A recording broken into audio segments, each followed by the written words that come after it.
जो rule law बनता है उसमें प्रोसीडियर होता है। जब असेंबली में लाता है वो बिल होता है, जब असेंबली पास करता है वो एक्ट होता है। वो एक्ट को रूल बना के इम्प्लीमेंट करने के लिए रूल बनाता है। वो एक्ट बिल रूल सब लेके वो लॉ होता है। तो अभी ये एक्ट जो है बिल नहीं है। आप लोग सब बोलता है ये रिलीजियस बिल बिल बिल नहीं है। आप जानकार लेना है आज बिल नहीं, क्योंकि असेंबली पास कर एक्ट हो गया और एक्ट को अभी इम्प्लीमेंटेशन करने के लिए रूल नहीं बनाया, तो वो लॉ भी नहीं हुआ अभी तक। तो ये एक्ट को रूल बनाने के लिए अभी सीएम साहब ने अनाउंस किया है, इसलिए हम लोग उसको ऑब्जेक्शन करता है। ये रूल बन जाता है। एक्ट का जो इम्प्लीमेंटेशन पार्ट है वो रूल होता है। ये रूल अगर बन जाता है इट बिकम लॉ और एडमिनिस्ट्रेशन उसको यूज करेगा। एडमिनिस्ट्रेशन कौन है? पुलिस और मजिस्ट्रेट। तो वो आने से पहले हम उसको रुकाने का हमारा यही कोशिश है। और इस एक्ट में क्या है, इस एक्ट में मैं एक्ट को बोलने से पहले मैं थोड़ा सा एक हाई कोर्ट का डिसीजन पे हम आप सबको बताना चाहूंगा कि गवर्नमेंट बोलता है हमको तो हाई कोर्ट डायरेक्शन दिया है रूल बनाने के लिए, हम अपना मर्जी से नहीं कर रहा बोल के झूठ बोल रहा है। ऐसे नहीं है। ये जो पीआई फाइल करता है Arunachal indigenous faith and culture society of Arunachal का जनरल सेक्रेटरी ने 2022 को ये एक पीआई फाइल करता है गुवाहाटी हाई कोर्ट में। हाई कोर्ट फाइल करने से जज ने गवर्नमेंट को पूछा है ये लोग तो रूल बनाओ, बोल रहा आप लोग का रूल का स्टेटस क्या है? पूछा तो अरुणाचल गवर्नमेंट ने बोला कि हम रूल तो बनाया है और उसको स्क्रूटिनी में डाला है। तो ये स्क्रूटिनी में फाइनल होने में हमको 6 महीना जैसा लगेगा बोल के गवर्नमेंट का एडवोकेट में 6 महीना का टाइम मांगा है। तो अभी कोर्ट का जज ने बोला है कि ठीक है आप काम ही कर रहे तो ये पीआई को रखने का जरूरी नहीं है, उसको क्लोज कर देगा। लेकिन आप लोग जो 6 महीना में करेगा बोल के बोल रहा है 6 महीना में खत्म ही कर दो, ऐसे ही बोला है। ये गवर्नमेंट को रूल बनाओ बोल के बोला है नहीं, ये सीएम साहब झूठ बोलता है। ऐसे नहीं है, ये डायरेक्शन नहीं है, वो झूठ बोलता है। तो ये एक्ट में ये आज का स्टेट है जो अभी आप लोग का एक फिर ये एक गलत इंफॉर्मेशन है कि ये एक्ट असेंबली में आएगा, रूल असेंबली में आएगा बोल के आप लोग सोच रहे हैं। असेंबली में नहीं आएगा, ये एमएलए लोग का काम खत्म हो गया, अभी कैबिनेट मीटिंग में जाएगा। तो आज कैबिनेट मीटिंग जो है यापिंग में चल रहा है आज का दिन, इसलिए हम लोग ने धरना रखा है, हमने प्रोटेस्ट रखा है। आज वो चल रहा है। अगर ईश्वर काम करेगा तो आज वो रूल अप्रूव नहीं करेगा, वो कैबिनेट ही अप्रूव करेगा। कैबिनेट अप्रूव करके इम्प्लीमेंटेशन में जाएगा, असेंबली में नहीं जाएगा।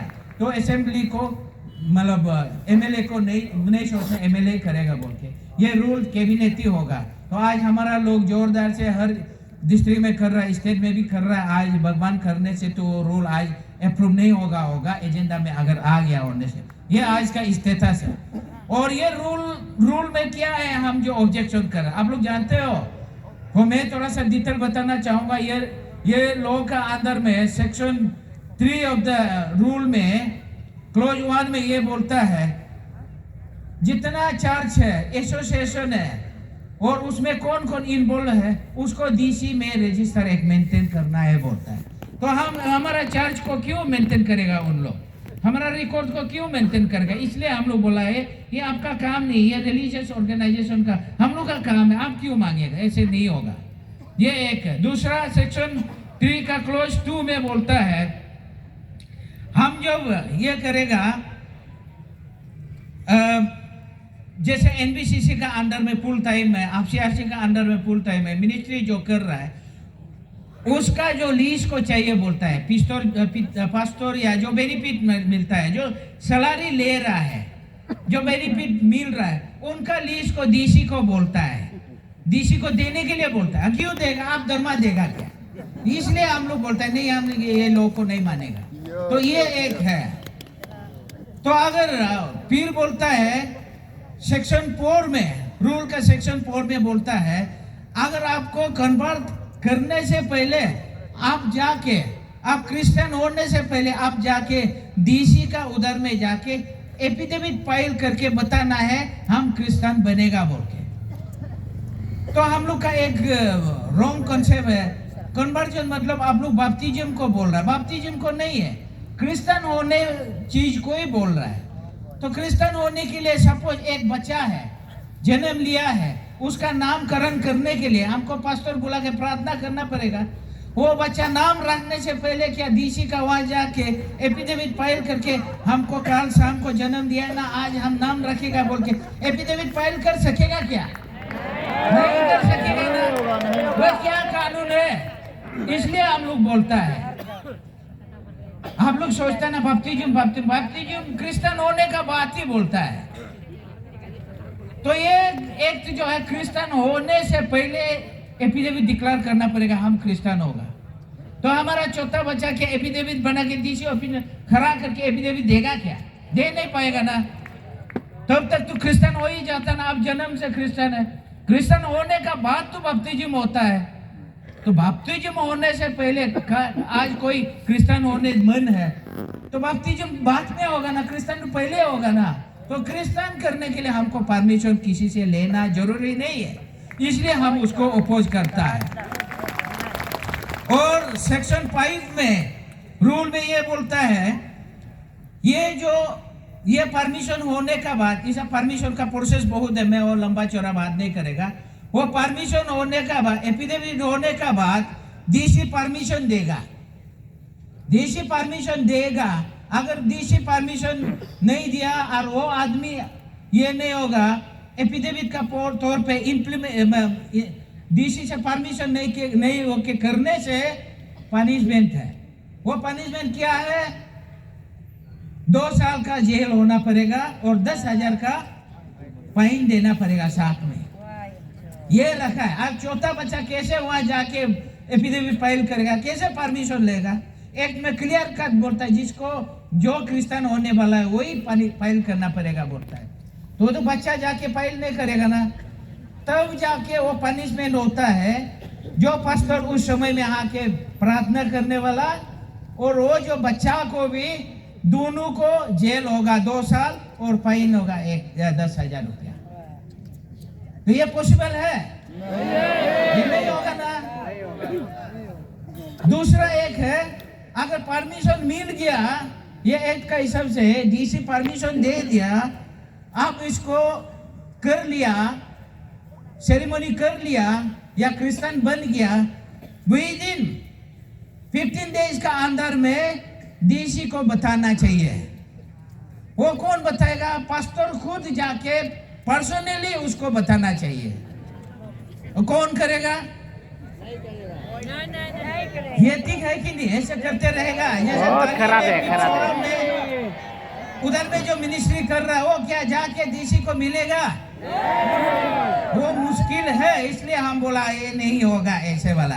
क्या ये सब रिपोर्ट को लेके आप डरमा देगा क्या हमको? तो ऐसे नहीं होगा, इसलिए हम अपोज करते। अगर वो इंटीमेशन नहीं करता है, उसका पनिशमेंट क्या मालूम है? उसको पास्टर को भी 1 साल का सजा है, और जैसे ऑर्गेनाइज करने वाला डायरेक्टली और इनडायरेक्टली जो इन्वॉल्व है उसको भी 1 साल का सजा, साथ में 1,000 रुपया का फाइन है। तो ये पास्टर सिर्फ नहीं फंस रहा है ना, हम लीडर लोग तो फंस रहे हैं ना, पास्टर को बुलाने वाला, प्रीस्ट को बुलाने वाला, हम लोग भी तो फंस रहा है ना। तो इसलिए हम उस एक्ट को नहीं मानता है बोल के हम लग रहा है इसको ना। तो ये जो मोटा मोटी हमारा ऑब्जेक्शन करने का है।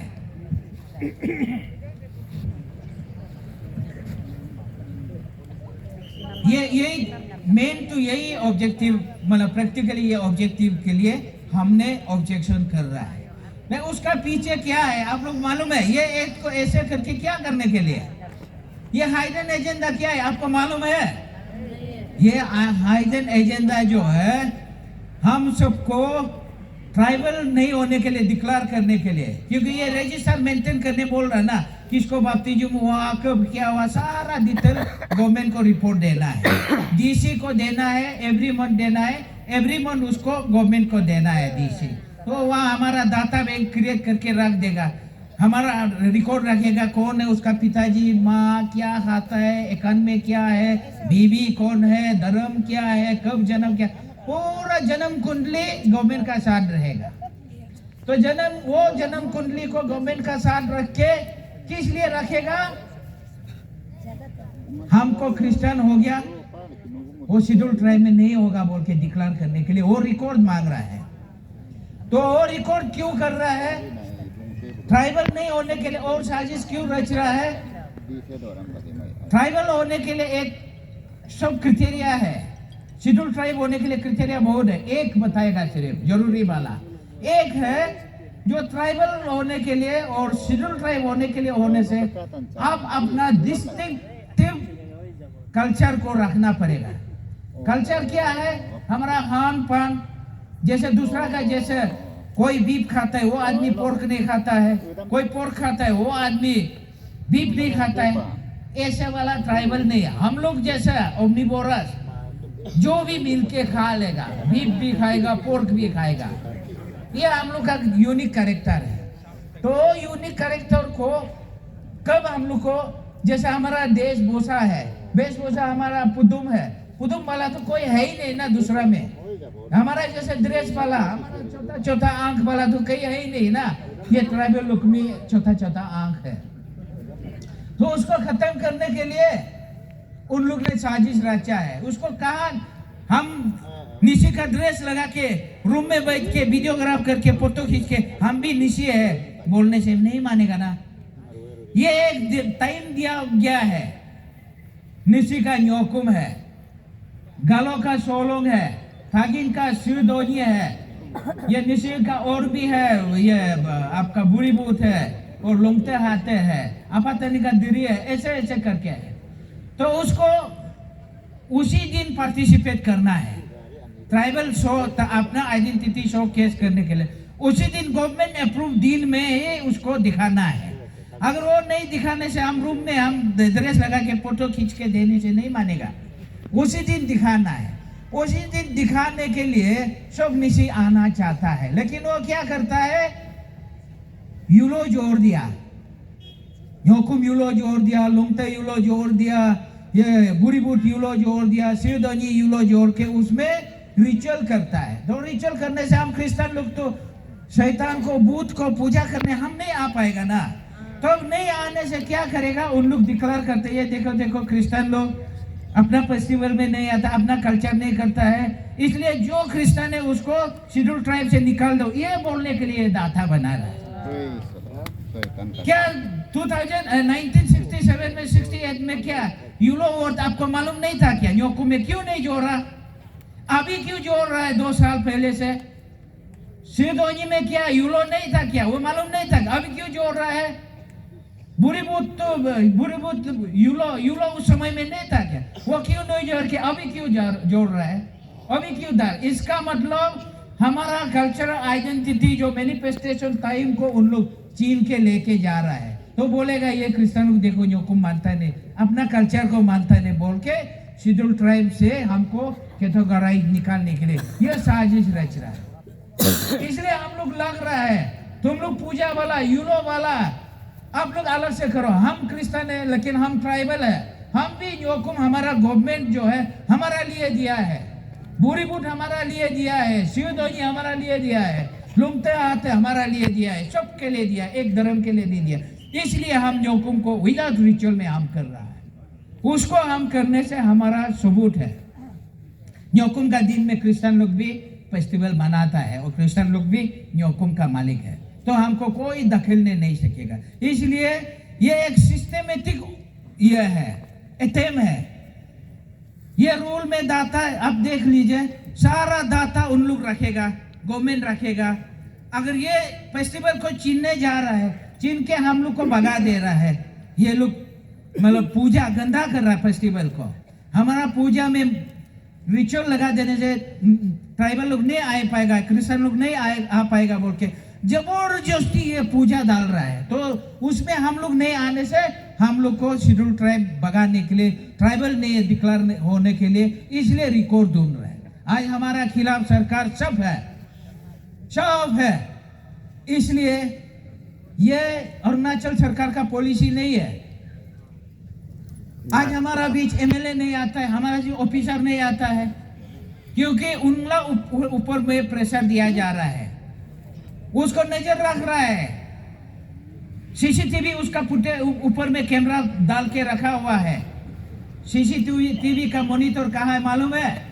नागपुर में। नागपुर में सीसीटीवी वहां रख के कौन एमएलए जा रहा है आ रहा है उसको देख रहा है। नेक्स्ट उसको मिनिस्टर नहीं देना है और टिकट नहीं देना है रूलिंग का। ऑफिसर को देख रहा है ये आदमी उधर बैठ रहा है, उसको पनिशमेंट पोस्टिंग दिया जाएगा, ट्रांसफर। ये आज इस देश में चल रहा है, ये आज इस स्टेट में चल रहा है। मणिपुर जला हुआ आप कौन कौन सुना है? हाथ उठा के देखो। सब सुना है। मणिपुर स्टेट जो है 2200 साल पहले यही स्थिति आया था। मणिपुर सारा ट्राइबल था। एक हिंदू वाला राजा ने वहां रूल करने शुरू किया डेमोक्रेसी आने से। बोला कि आप लोग ना हिंदू बन जाओ और आप लोग मैते लोग ना हिंदू बन के आप लोग ब्राह्मण में अपर कास्ट में बैठो। बोला लालची हो गया ट्राइबल लोग को। एक ग्रुप चला गया मैते बन के, मैते लोग चला गया अपना को हिंदू ले ले। हिंदू लेने का बाद वो ब्राह्मण हो गया।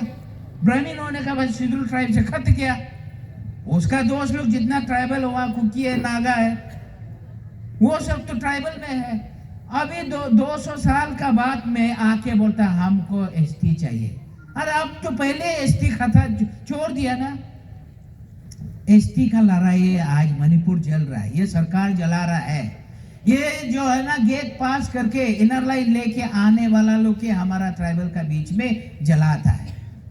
समझ गया ना? कौन इनर लाइन परमिट लेके आता है यहाँ? ये लोग का वजह से हमारा भाई लोग मणिपुर में एक दूसरा के खिलाफ जल रहा है। ये स्थिति अरुणाचल में आने में समय नहीं लगेगा। अगर आज हम इस स्टेप को कंट्रोल नहीं करेगा, हमारा पीछे 2-3 साल में हम भाई भाई में लाके एक दूसरा जलाने का समय आएगा। इसलिए ये होने से पहले हम जियो या मरो किसी कंडीशन में ये स्थिति को हम आज रुकाना पड़ेगा। आज उठिए, जगिए, चलो लड़ते हैं। हम आगे निकला, ऐसे आगे निकला है। जेल जाना है, मार खाना है, हम आगे खड़ा है। आप सब एक साथ प्रभु यीशु मसीह के लिए एक दिन तो मार तो खाना पड़ेगा। चलिए आगे बढ़ता है। इसलिए हम आप सबको यही बताने, ये उन लोग का साजिश है। उसका ट्रेड में हमको नहीं फंसना है। फंस गया तो गया, हम मणिपुर का हालत ही होना पड़ेगा। इसलिए अब नहीं तो कभी नहीं, नाउ और नेवर हमको अभी करना ही पड़ेगा। दो या ढाई हम उस स्थिति में लेना पड़ेगा। ये हमारा बिब्लिकल कमांडमेंट है कि हमको अपना पेट को डिपेंड करना हमारा रेस्पॉन्सिबल है। ईश्वर आके खड़ा करके यहाँ नहीं करेगा, हमारा थ्रो से करेगा। इसलिए हम आप सबसे विनती है कि ये आगे कदम उठा लिया, हम आगे बढ़ना है और हम अपना देश को, अपना स्टेट को, अपना राज्य को, अपना कम्युनिटी, अपना ट्राइब को हम बचाएगा। हम नहीं बचाने से कोई बांद्रा गेट पार करके आके हमारा ट्राइबल आइडेंटिटी को, हमारा शांति को कोई यहाँ में बचाने वाला कोई नहीं आएगा। इसलिए हम इंडिजिनियस आदमी है, हम उठा के, हम आगे निकल के, हम ग्राउंड में, हम आगे पीछे निकाल के एक दूसरे को साथ देके हम करना पड़ेगा। इसलिए हम आप सबको यही बोलने आया है, सोते मत रखिए, अभी जगिए, नाउ और नेवर, अब नहीं तो कभी नहीं होगा। Thank you very much.